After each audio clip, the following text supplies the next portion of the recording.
శ్రీధర్యం YouTube channel వీక్షకులందరికీ స్వాగతం సుస్వాగతం. ఈ వారం 4వ తారీఖు ఫిబ్రవరి నెల 2024 నుండి 10వ తారీఖు ఫిబ్రవరి నెల 2024 వరకు వృషభ రాశి యొక్క గోచార ఫలితాలు తెలుసుకునేటువంటి ప్రయత్నం చేద్దాము. ఈ రాశి వారికి మనకి 5వ స్థానంలో కేతు సంచారం జరుగుతున్నది. అలాగే 8వ స్థానంలో కుజ శుక్ర సంచారం జరుగుతున్నది. అయితే శుక్రుడు త్వరలోనే 6వ తారీఖున అక్కడి నుంచి బయలుదేరి మకరంలో ప్రవేశిస్తారు. అయితే ఆయన అక్కడికి వెళ్ళినప్పటికీ, ధనుసు రాశిలో ఉన్నప్పటికీ, 8వ స్థానంలో ఉన్నప్పటికీ, 9వ స్థానంలో ఉన్నప్పటికీ కూడా ఆయన వల్ల ప్రత్యేకంగా ఏమి మార్పు అంటే అదే రకమైనటువంటి ఫలితాలే ఉంటాయి. మనకు అనుకూలమైనటువంటి ఫలితాలను ఇవ్వజాలరు. ఇక పోయినట్టయితే ఈ శుక్రుడు యొక్క గమనం మనం తీసుకున్నట్టయితే మనం ఇక్కడ శుక్రుడు మనకి 8వ స్థానంలో ఉండటం వల్ల 8వ స్థానంలో శుభ ఫలితాలు, గోచార రీత్యా 8వ స్థానంలో ఉండటం వల్ల శుభ ఫలితాలు మనకి ఇవ్వడం జరుగుతుంది. అక్కడ నుంచి 9వ స్థానంలో రవి బుధుల యొక్క సంచారం జరుగుతుంది. రవి బుధుల యొక్క సంచారం మనకి నవమంలో అంత శుభ ఫలితాలు ఇవ్వదు.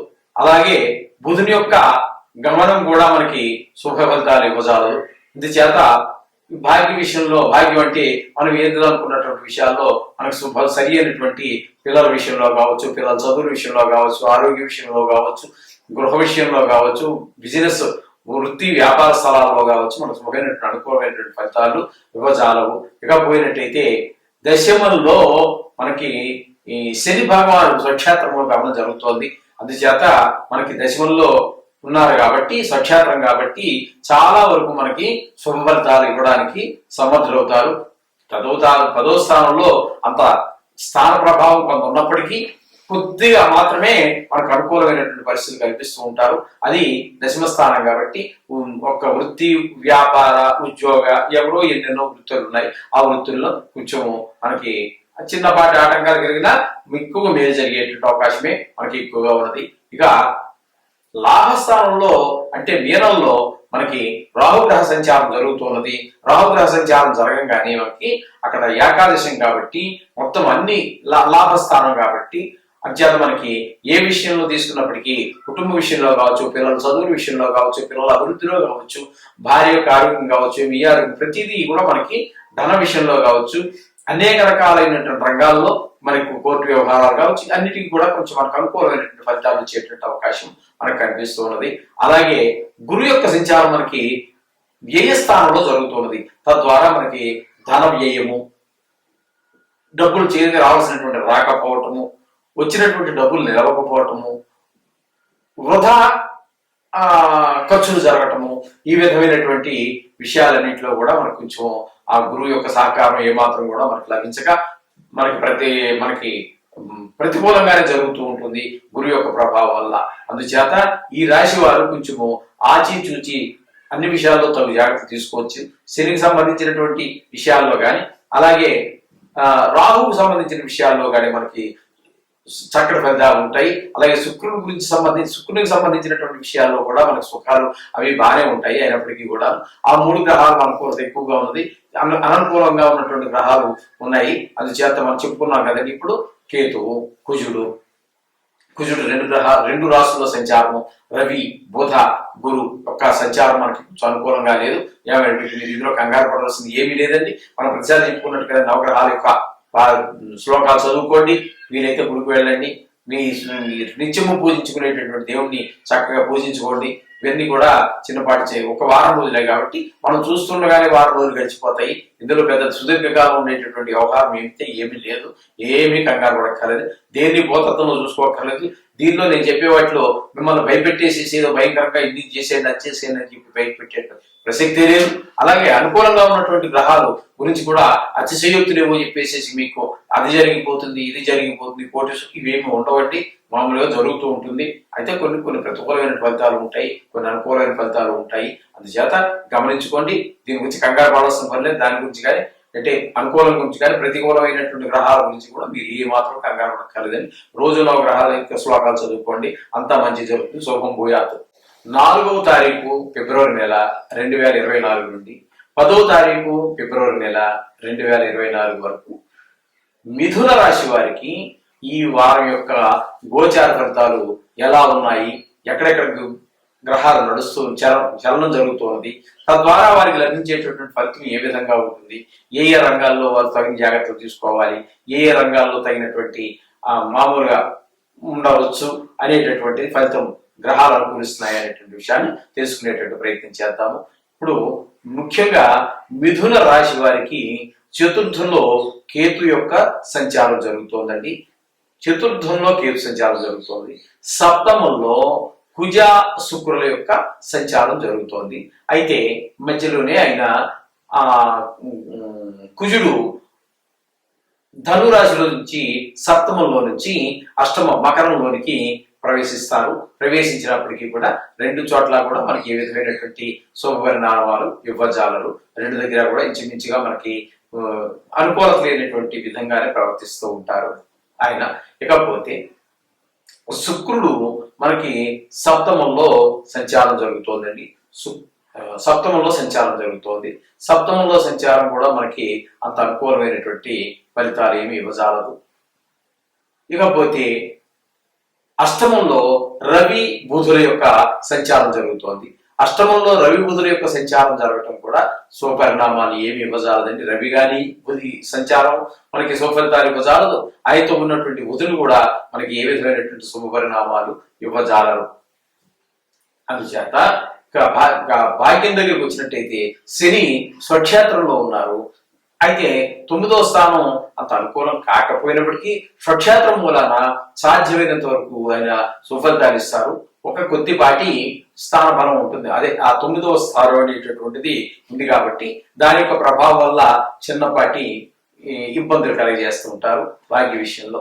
ఇక రాహువులు కనుక మనం తీసుకున్నట్టయితే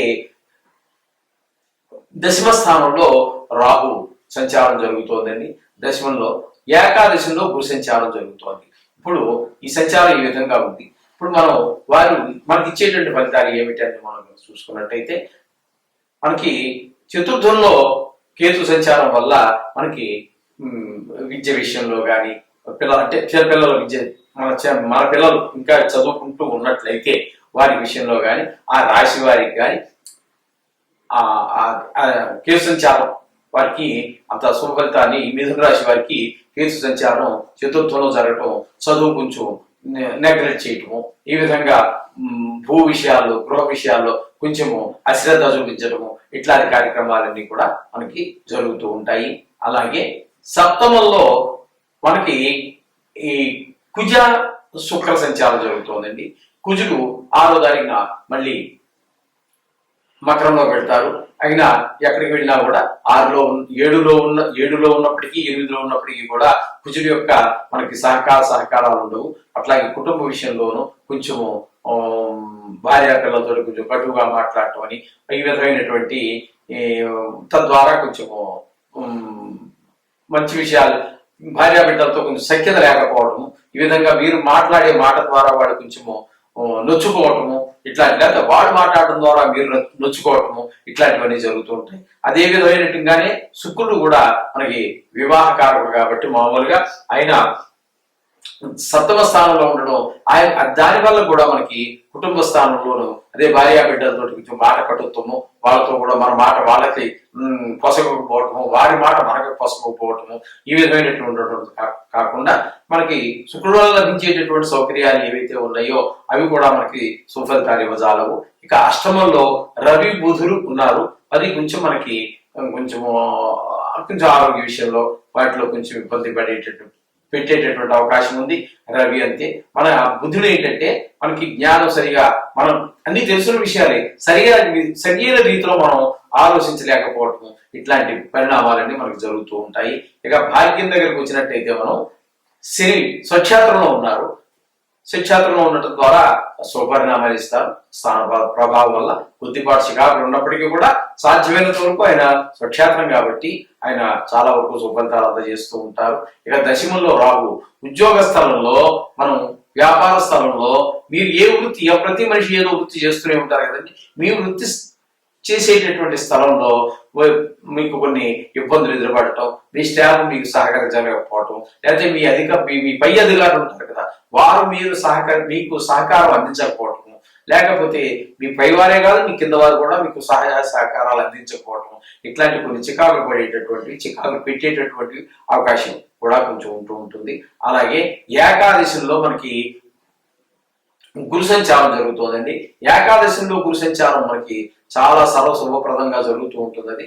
దానివల్ల మనకి లాభస్థానం కాబట్టి ధనం రావడంలో కానివ్వండి, మరి పిల్లలు చదువు విషయాల్లో కానివ్వండి, భార్య మన మాట వినటంలో కానివ్వండి, ఎవరు చేసే వారు పనిచేస్తుంటారు. ఇందాక ఆయన మీకు భార్య విషయంలో కుటుంబ విషయంలో కొన్ని చికాకులు కలుగుతాయన్నారు కదా, ఇప్పుడు మళ్ళీ కుటుంబ విషయంలో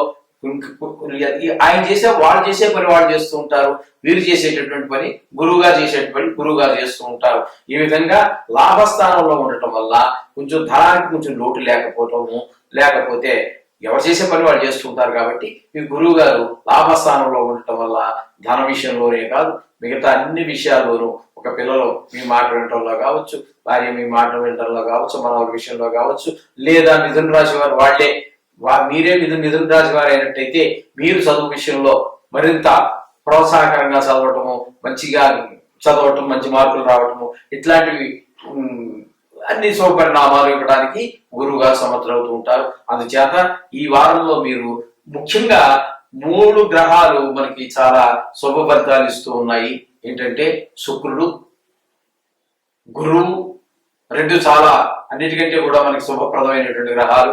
అదే విధంగా శని కూడా స్వక్షేత్రంలో ఉన్న కారణంగా వీరికి ఏమాత్రం తీసుకునేటువంటి విధంగా చక్కటి శుభఫలితాలు అందజేస్తూ ఉంటారు. మిగతా గ్రహాలన్నీ కూడా కేతు కానివ్వండి, కుజుడు కానివ్వండి, రవి కానివ్వండి, ఈ విధంగా వీరు మనకి శుభఫలితాలు ఇవ్వజాలరండి. అందుచేత ఏమీ కంగారు పడాల్సిన పని లేదు. మనం చెప్పుకుంటున్నట్టుగానే వీరు నవగ్రహ జపాలు చేసుకోండి, మీ దేవాన్ని ప్రార్థించండి. అంచేత ఈ 3 గ్రహాలు మనకి చక్కగా ఫలితాలు ఇవ్వడం ద్వారా మనకి మంచి ఫలితాలు ఉంటూ ఉంటాయి. అంచేత శోభం భూయాత్ ఈ విధంగా పనిచేసుకోండి. ఈ విధంగా చేసుకున్నట్టయితే ఈ వారం అంతా కూడా ఈ విధంగా జరుగుతూ ఉంటుంది. మీరు నవగ్రహ ప్రార్థన మాత్రం మానవాకండి, జాతకంతో సరి చూసుకోండి.